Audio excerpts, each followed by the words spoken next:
is Kristen Gunther, and I'm going to be discussing the three main reasons of poverty.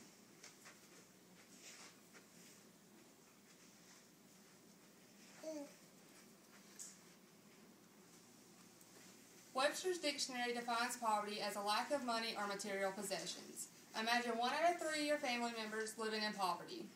According to the New York Times, 1 out of 3 Americans live in poverty or at the poverty level. This is a very frightening reality. To make matters hit even closer to home, according to the U.S. Census Bureau, 15.7% of Colbert County, Alabama residents lived in poverty from 2006 to 2009. Poverty is oftentimes viewed as laziness when there are more deeper, complicated reasons for one living this hard life. Poverty can be related to the economy, it can become generational and affect children, and the poverty line can actually trap individuals that already live in poverty.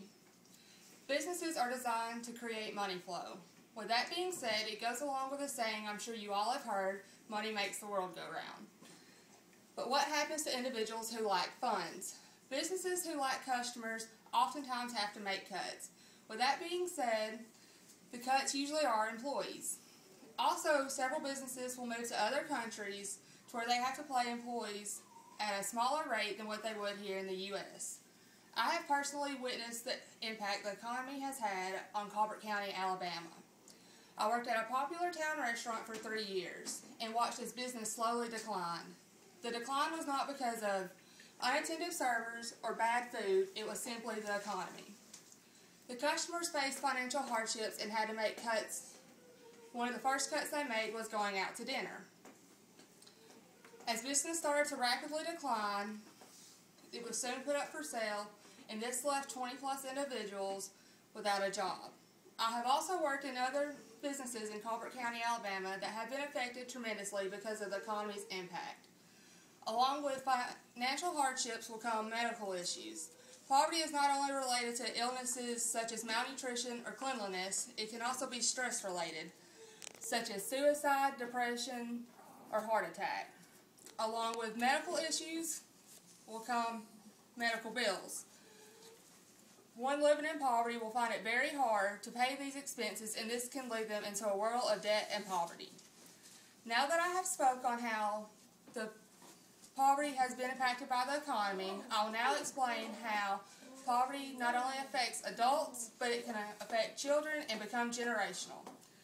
Generational poverty is when 2 or more generations have lived in poverty. Hauser 2009 states that poverty affects a student's ability to learn at school by putting them at disadvantages before setting foot in kindergarten. Several individuals born into poverty will wind up dropping out of school in efforts to help their family financially. This puts their education at stake, and they will most likely wind up working a minimum wage job. According to the National Center for Education, the high school dropout rate has declined 2.8% from 2000 to 2009. Although the high school dropout rate has declined, there are still several individuals who will lack an education in efforts to help their family. Data released in 2011 by the U.S. Census Bureau indicated that 16.4 million children lived in poverty. With numbers being this high, it is easy to understand why it would be easier to choose work over one's education. Now that I have spoke on how poverty affects children and can become generational, I will now explain how the poverty line can actually trap individuals living in poverty. The poverty line is set up by the U.S. government. It indicates the minimum amount of money that one can survive on in a year's time. According to the U.S. Census Bureau, in 2011, the poverty line for a family of 4 is $22,811 per year. Oftentimes, families that reach this level of poverty will receive government assistance such as food stamps, housing, and cash benefits. There are several individuals that exceed the poverty line but still have trouble purchasing basic necessities for their families. Just because an individual exceeds the poverty line, it does not mean they are not living in poverty. Oftentimes, individuals that exceed the poverty line will have to pay bills and necessities on credit cards, which can send them into more poverty and debt. Today I first spoke on how the economy has impacted poverty levels. Secondly, I spoke on how poverty affects children and can become generational.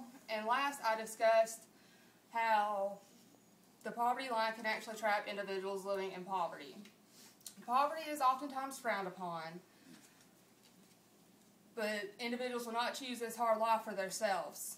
Poverty does not have a conscience. It can affect anyone, no matter gender, race, or beliefs.